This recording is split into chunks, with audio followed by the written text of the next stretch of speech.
Welcome to a brief nervous system stabilizing practice.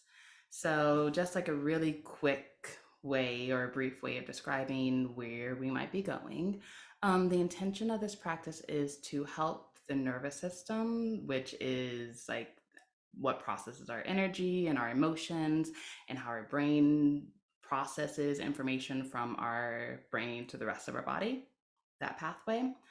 We're going to help it find stability. We're going to help it clear up in case it wants some care. Stabilizing the nervous system can be particularly helpful because we live in a very, very fast paced society. There's lots of things to do always. I have a couple of roles: mom, business owner, coach, um, daughter, friend, all the things, wife. And with those roles, there's lots of needs. And so this practice helps me stabilize with who I am and where I am and how I want to be so that I could have choice with all of the different relationships about who I'm being, what to process, what I know about myself, what I know about other people. Um, and so this practice, the stabilizing practice, helps us be present, helps us be where we want to be when we want to be there versus maybe pulled in all the different directions, moving at a speed that doesn't really work for us. This can help be a practice of being slow. So there's choice when things feel fast. Doesn't mean we have to be slow, but it's just a practice of slow. So when we think about the nervous system, it's again the thing that helps us mobilize into action. There's different ranges. There's hypo, which is like the bottom range. This is when we're feeling really, really slow, maybe even too slow. And then there's the range of resonance, which is like our ideal pace for whatever we want to be doing. Maybe we're texting a friend and we want to do it really fast. That would be within our range of resonance. Maybe we're going for a walk and we want to experience the slowness of that walk. That would be within our range of resonance. Maybe we're doing a really fast workout, but it feels amazing. Fast, range of resonance. So slow, medium, fast. Or maybe you put your like distance from this one. Maybe things are moving really, really fast. We've got something that needs our attention and we go to it really quickly. That might be our hyper. This might feel healthy and it could be healthy, but if we're stuck there, it's not the most ideal. So we practice slow. We practice stability. And that gives us choice to decide, what pace do I want to go at? How do I want to show up? Do I even want to mobilize? If we practice slow, we have more options to be like, do I actually want to do this thing? Do I feel that lean into it? We practice slow to also notice what we pull away from.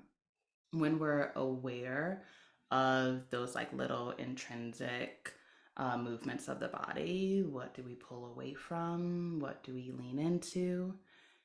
It helps us be in alignment with our yes.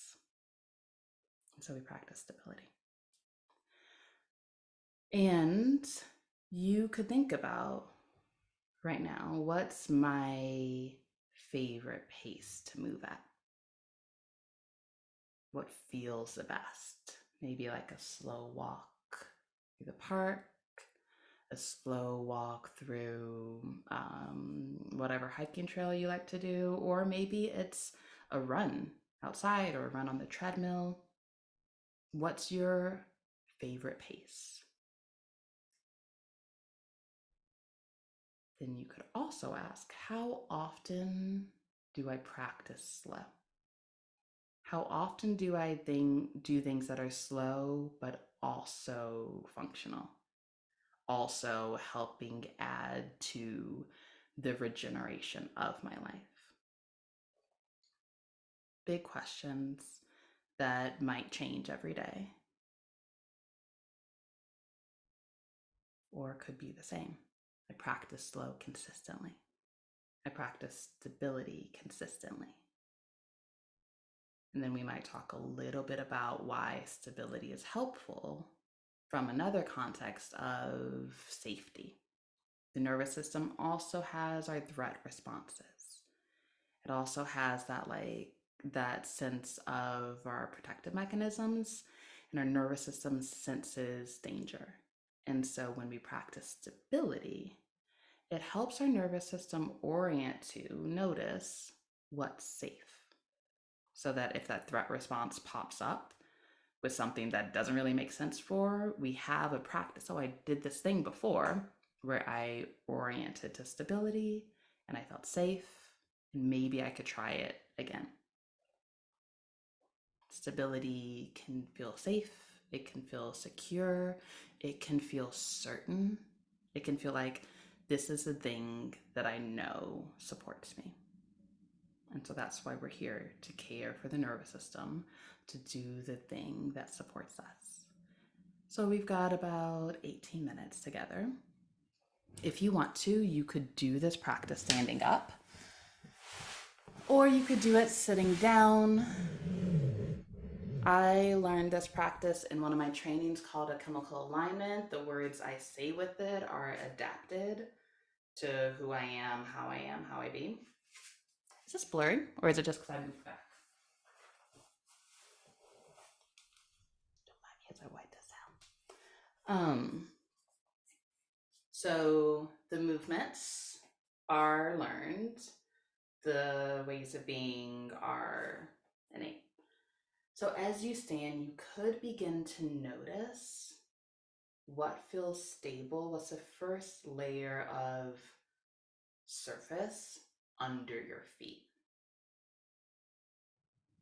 Could you notice your toes wiggling on the floor? We intentionally start with the place most periphery that has a point of contact with the surface, so that anything is moving could land here and now. And so as you wiggle your toes, your mind could begin to think, I'm here, I'm now, I have approximately 15 more minutes to feel and notice my body. What's it like? You could keep wiggling the toes, and you could maybe add some hip movement right to left. As you come here and now, swaying the hips, what's happening with your breath? Without needing to change it, just noticing.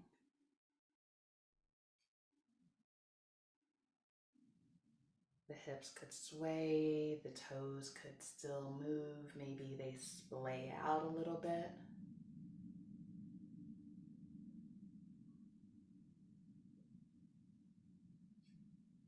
You can make the movement macro, really big swaying, or you could do micro swaying. There might be choice here. There might even be a choice to let your hips paint a color. If your hips could paint a color that filled your personal bubble, what color would they paint?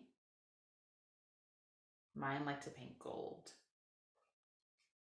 So maybe a couple more swipes if you're painting left and right, and then we'll begin to taper and do another movement. You could slow it down as you taper and find your center.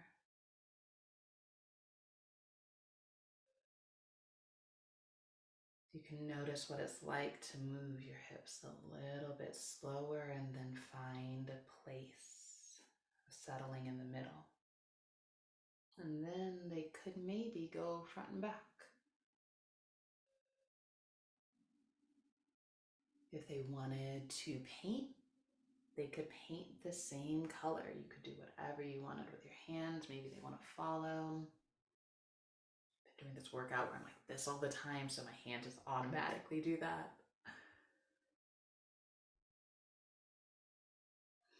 So now we might have painted a cross on the ground.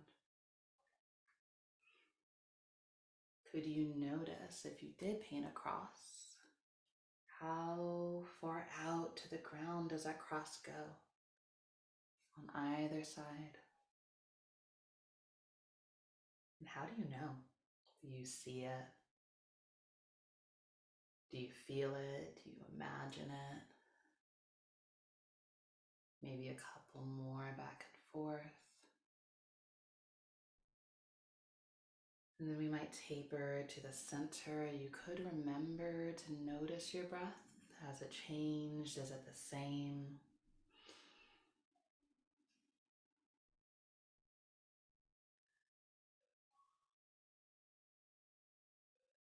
You might taper to the center,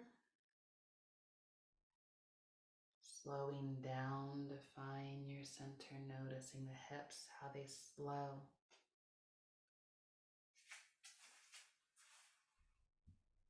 You can keep going. I'm adding somebody.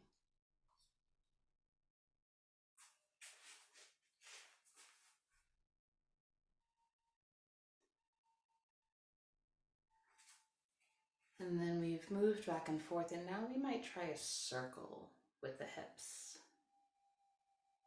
Welcome, Rhonda. We're circling the hips and we're noticing how it feels to be slow in the body.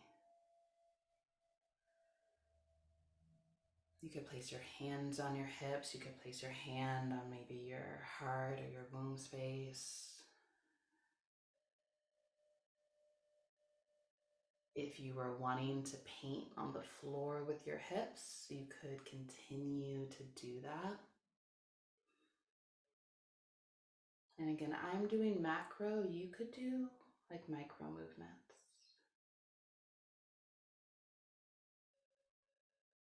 To be honest, the more micro, sometimes the more there is to notice with sensations that aren't physical.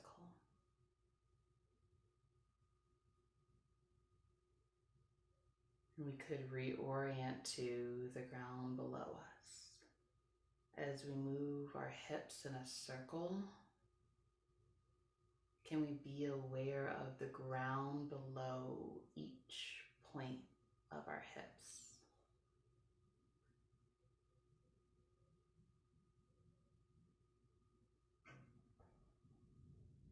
Do a couple more hip circles. You could be doing this in a chair or on a stability ball.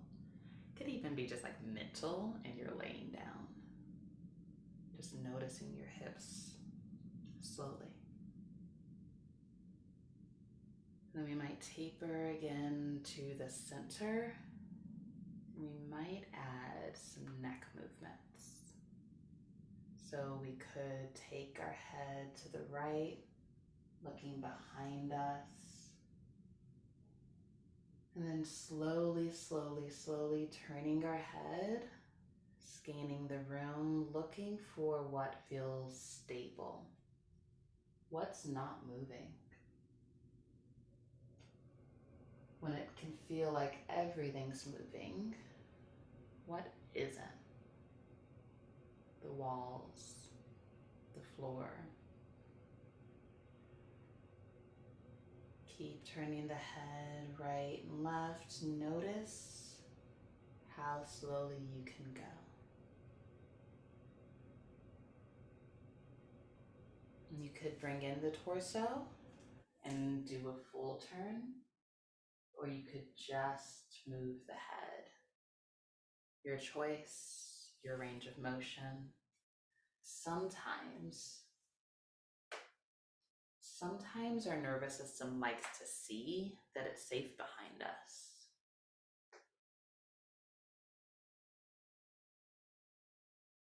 So this can be a rehab of noticing what's safe in front, on our side, behind us.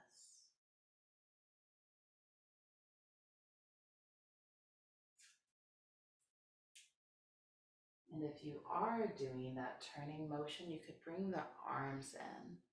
The arms could sweep and maybe find a spot on the back and on the stomach, or wherever you want to find them. And there could be a pause. You could pause here, you could pause at the turn, you could pause wherever you want to. When we pause, it gives our nervous system a moment to digest what's happening, to reset.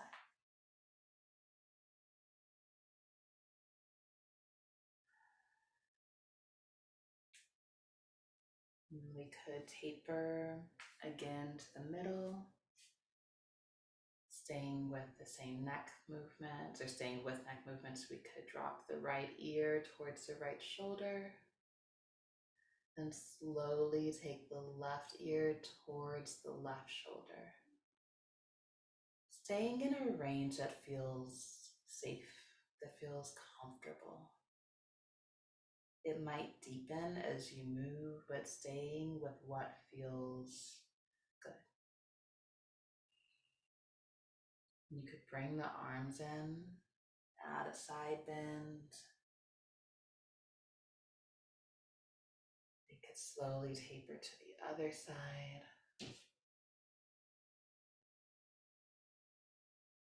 When I first started these movements, they felt very silly to me.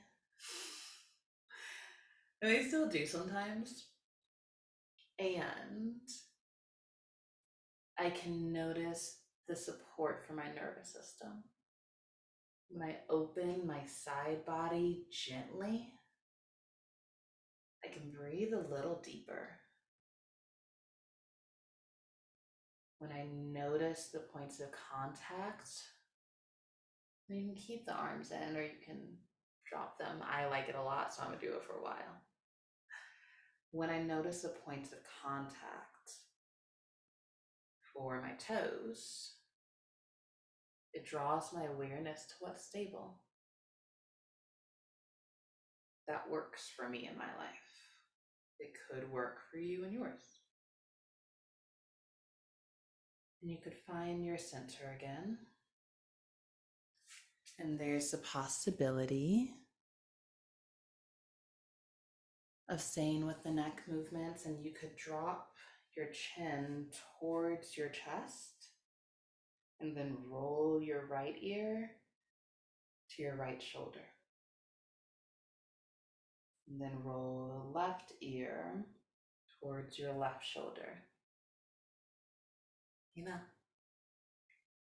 And these neck movements help stimulate the vagus nerve, which is the nerve that settles our nervous system or arouses our nervous system.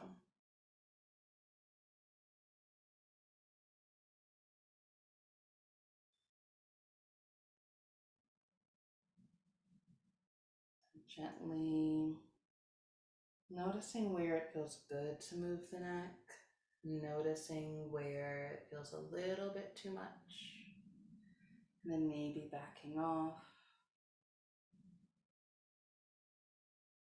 You could remember to notice your breath as you do the neck movements.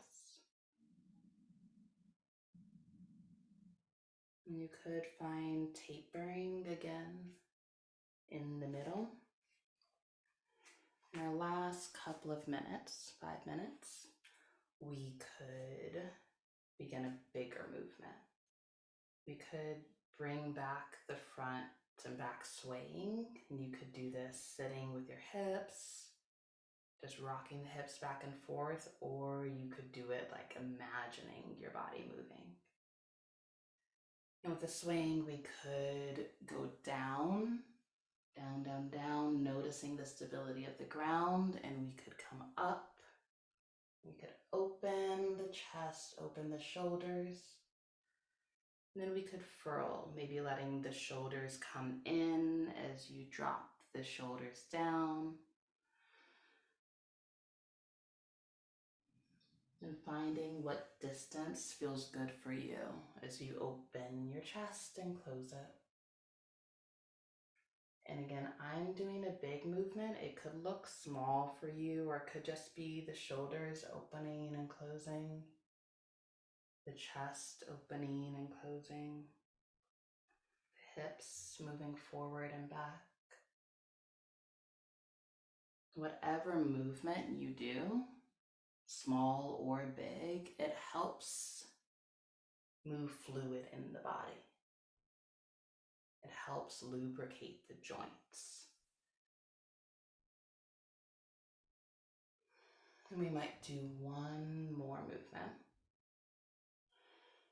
We might think about something that feels joyful or pleasurable. And this is like a little energetic practice. And we could rub our hands together as we think about the thing that feels joyful or pleasant or stable. And we could bring that energy of joy potentially to our hands. At the beginning of this practice, we were painting colors on the floor with our hips. We could add that color to our hands because we're going to bring this thought of joy around our entire aura. So you can maybe let it sit in the hands. It can maybe form a little ball. And we could take it up to the sky, and that joy could go down to the sides of our space, down to the floor. And we could let that joy or that stability or that security come up to the other side of our space. And we could take it again down like a circle. This could be really close to the body or really far from the body. Just intentionally bringing joy to your personal bubble or stability or security. And I might want to go the other way. Down, down, down the side, to the floor, up, up, up. And it could land, when you're ready, in any place in the body. It could land in the heart. It could land in the stomach. Your joy could be with the stability in your toes. And you might notice, how's your body feeling? You've done some movement. We've loosened some joints by adding some, I can never remember the name of this, synovial fluid. Fluid that's in our joints that lubricates our joints. Even like small movements like that bring that fluid back into our joints. And so they could feel a little bit of lubrication. That might be nice. And when you're ready, you could find the place where your body pauses and slows. And you could think about that feeling of joy or stability or safety or security. And maybe you could think about the next time you want to feel it. Maybe you put it later on in your day. I want to feel joy around dinner time. I want to feel joy tomorrow morning. And then when that time comes, you could think about it. Maybe something joyful will naturally pop up, or maybe you'll think about it and your nervous system will just orient to something that is joyful in your life. Both are options, possibilities. So that's our practice. Brief, concise. We'll be doing it again more. And we could come to a place of sitting. Thank you for joining, whoever came in present time or any time in the future. I tend to hold energetic space for all the peoples at any time. So I'm going to stop the recording.